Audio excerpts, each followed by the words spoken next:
Hello everybody, Brad the Guitologist here, and I wanted to show you my most recent acquisition and kind of also show you what you can get for under $30. This is a 1958 RCA Victor, and they called this their stereo orthophonic high fidelity dual amplifier system. I'll get you the exact model number here in just a moment, but I wanted to take a look at the at this unit.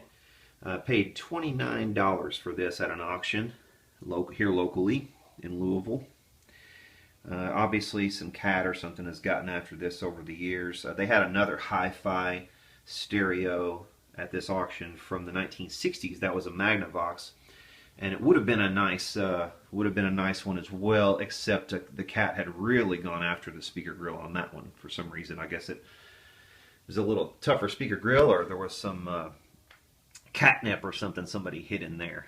Maybe it wasn't catnip, maybe it was something else. But this one comes on, actually works. Everything on it works, in fact, except the record player is sluggish and will need servicing. But the AM/FM radio on this does work. I will probably fire this up, but not out here. Right now I'm on my sun porch and it's a bit cold out here. I don't want to fire this up and risk cracking one of the tubes. Got some marks and stuff on the top. The top has seen some better days, but this is something that can be refinished and can actually be restained even as is, and made to look a little better just by applying some stain on the top and polishing it real well.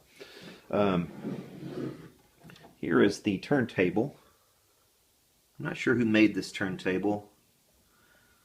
It has the look of a Colaro system, but I'm not 100% sure. This might be Voice of Music as well. But I have had it on. Once again, it does turn. We have mono and stereo switch here, and this is a stereo phonograph, as is indicated. It's also a 4-speed model. Has the original 45 adapter here.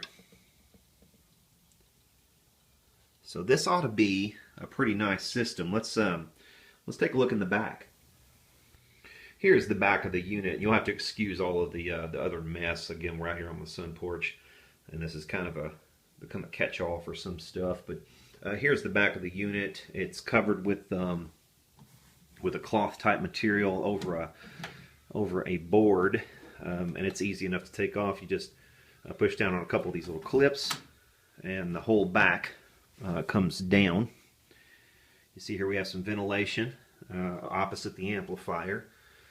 We have a nice model number tag here. SHC6 is the model number. Gives us all the information on the range of the AM and FM, serial number there. All of the UL information, warranty information, and also, and most importantly, the chassis layout, giving us all of the different tubes and their locations. This is a dual 6V6 output.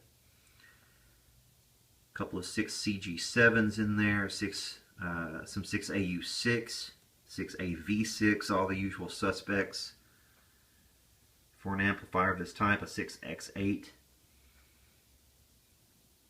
And it even labels everything, what everything is. So you've got your all of your AM and FM mixers, interstage amplifiers, and so forth. All of that stuff is labeled.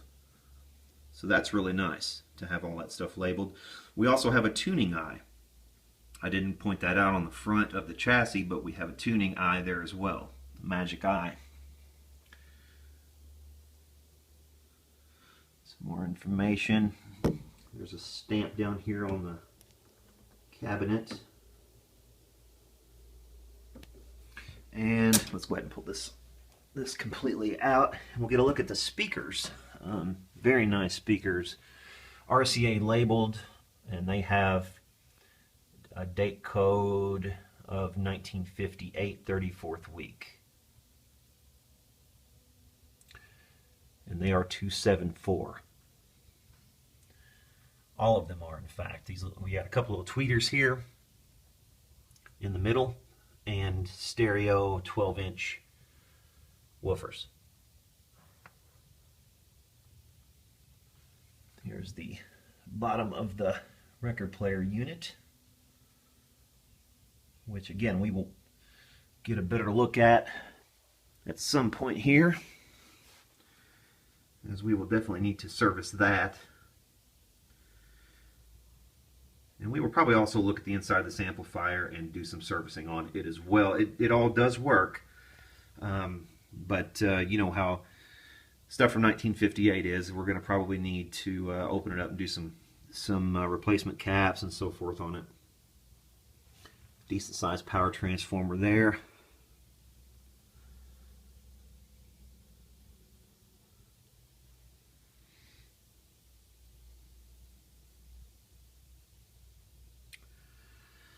And it looks like we have an input here for tape as well, if we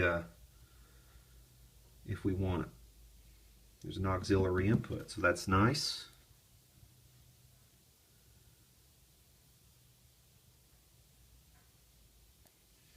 Speaker jack for RCA stereo tape players only.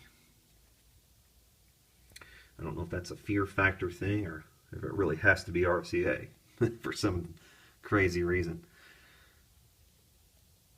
Let's see. There's balance control.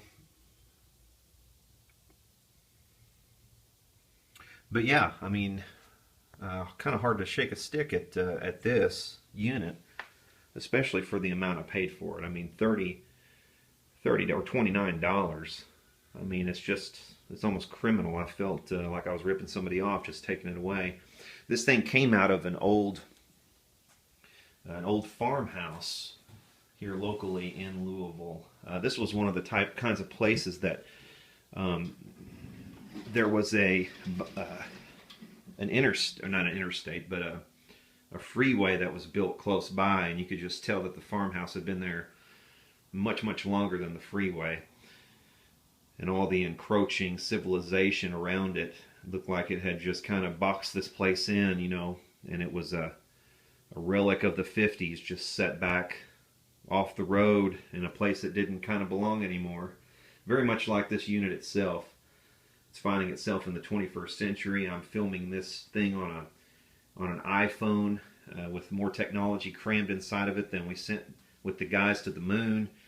And here I'm filming a 1958 throwback of a unit that is nonetheless better quality than anything that you can purchase today, probably. Okay, here we go. I brought this thing inside, and we'll check it out and see how the tuner works. Like I said, it does work. You pull this knob to turn it on. This is your loudness / on and off.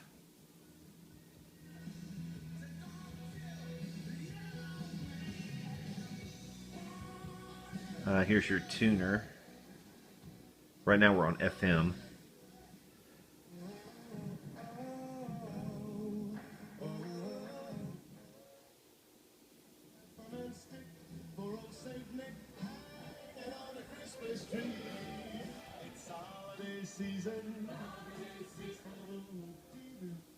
It's 218-8468 or visit their brand new showroom at 947 Wall Street in Jeffersonville.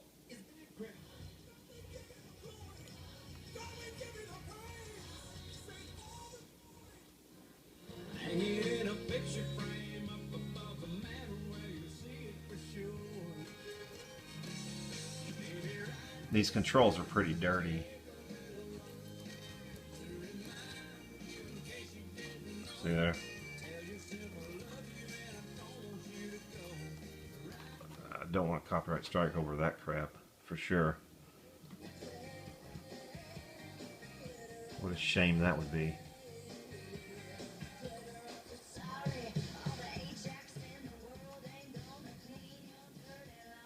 Good Lord.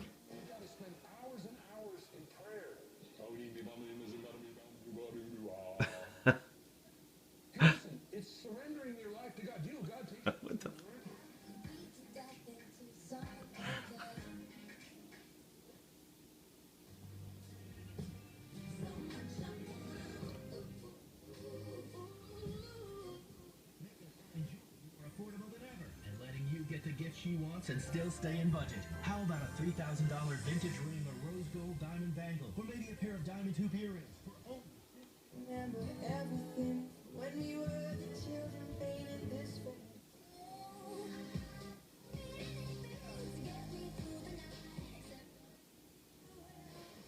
Think of beer, wine, spirits.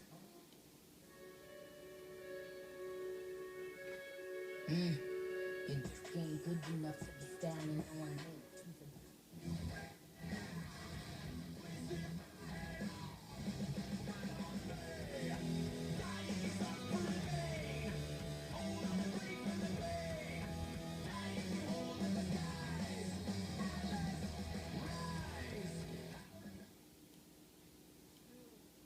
Check into a savings account or contributing to your 401k. We're gonna need another pen.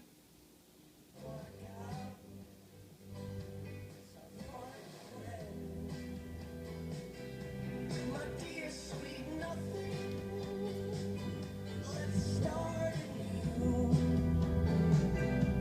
From here on in, it's just me and you.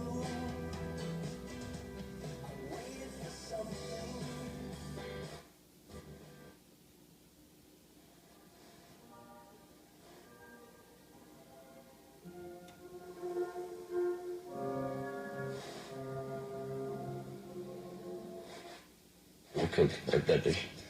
Mustafa El Agil reflects on the consequences of the attack on his family's crisp factory.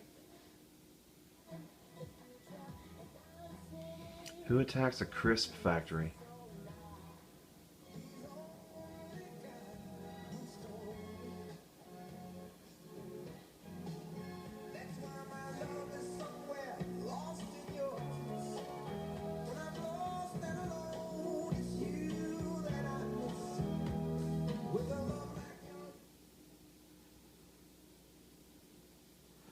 There's the FM. Let's switch over to AM, and this is the switch for AM. We got phono, AM, FM, and tape.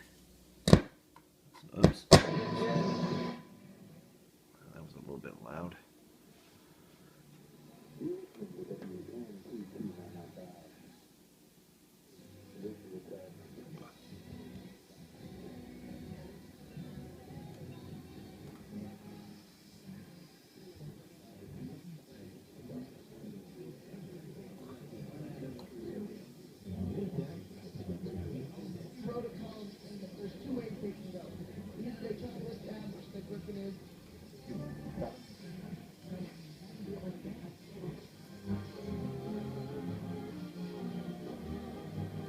It's possible the alignment needs to be touched up on this thing. I'm pretty sure it's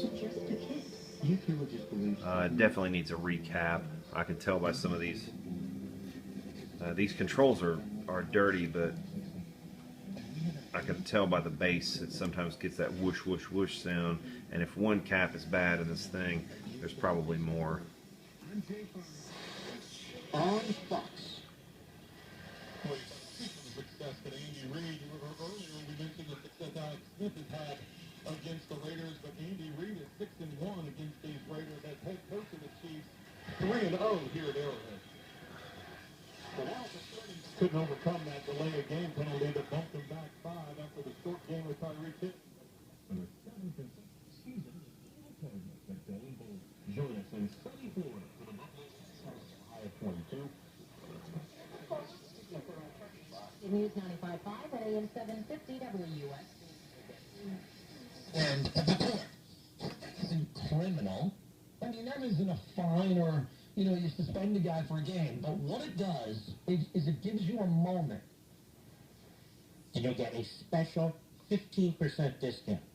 Go to LifeLock.com, that's LifeLock.com, or call 1-800-457-LOCK, 1-800-457-LOCK. Now here's the key. Use promo code LEVIN15, that's LEVIN15, and you'll save 15%.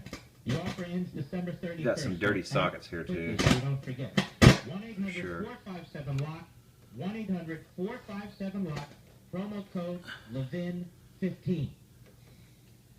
All right, let us go to Brian, Lee Summit, Missouri on the mark, Lieutenant. Retired military. How are you, sir?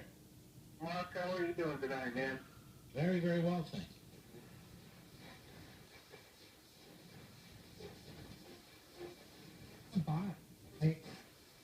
Todd, bringing optimism for a change. I'm going to. I expect that political correctness will continue to die the death that is necessary for this change to happen, because political correctness is largely what psychologically keeps a group there that continually not only does not benefit from it.